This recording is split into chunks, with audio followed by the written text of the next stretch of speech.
C'est bon, pas moi. C'est bon. Le texte parle de la coexistence pacifique.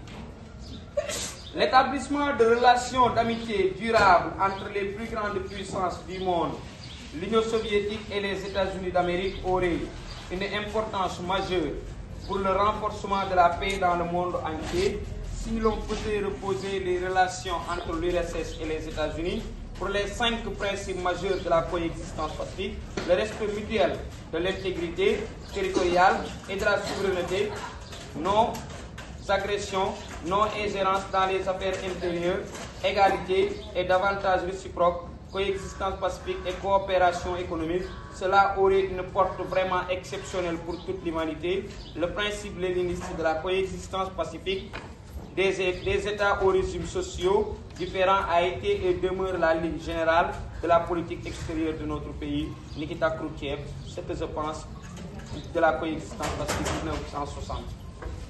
Maintenant, pour la consigne, qu'est-ce qu'on nous demande? On nous demande de présenter l'auteur en indiquant sa nationalité, sa fonction et 2 événements datés dans lesquels il s'est distingué, préciser le contexte historique des faits relatés par l'analyse d'un événement à la base des changements intervenus dans les relations Est-Ouest à partir du milieu des années 1950, analyser la dernière crise de cette période considérée en insistant sur son impact sur les relations Est-Ouest par l'explication d'un événement survenu entre 1963 et 1975. Donc, vous comprenez bel et bien que le thème de notre sujet s'articule autour de la coexistence pacifique. Une période de cohabitation dans la paix des 2 grands. Elle est exprimée par l'expression un lit de rêve et est causée par plusieurs facteurs. Parmi les facteurs de la coexistence pacifique, on avait parlé du renouvellement du personnel politique en URSS et aux États-Unis. Le renouvellement du personnel politique en URSS et aux États-Unis.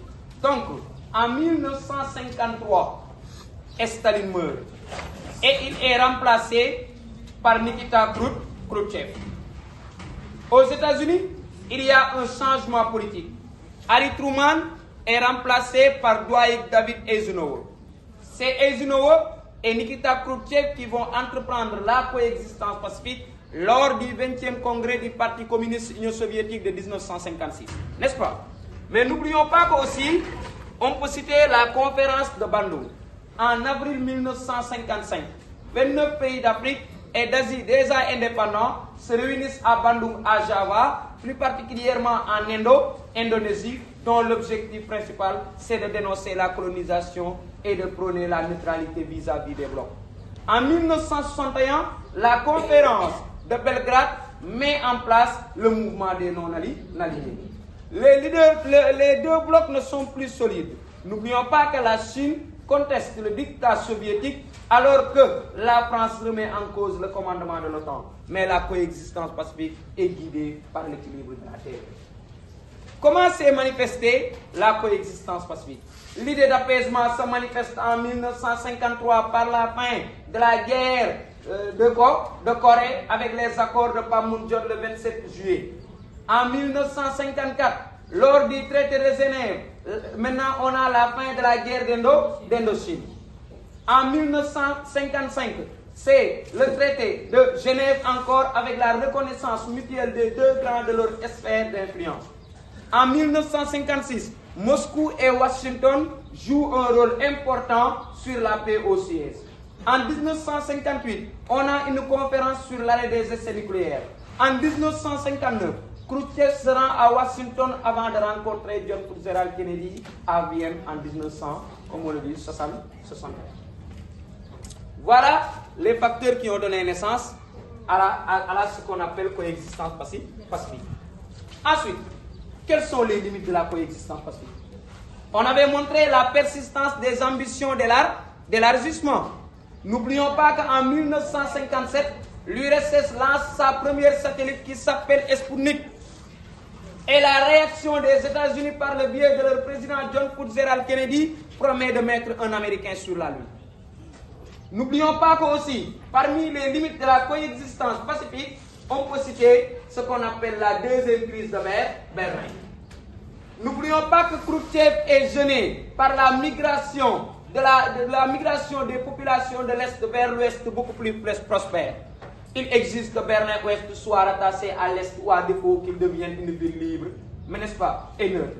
Les États-Unis refusent et il entreprend la construction du mur de Berlin, la construction du mur de Berlin dans la nuit du 12 février 1961. Mais parmi les limites de la coexistence pacifique, on peut citer la crise des fusées de Cuba. N'oublions pas que le régime de Batista est renversé en 1959 par Fidel Castro. Les États-Unis organisent le débarquement manqué de la baie de Cosson. Et qu'est-ce qui va se passer? L'île de Cuba se rapproche alors de l'URSS pour bénéficier de son aide et de sa protection.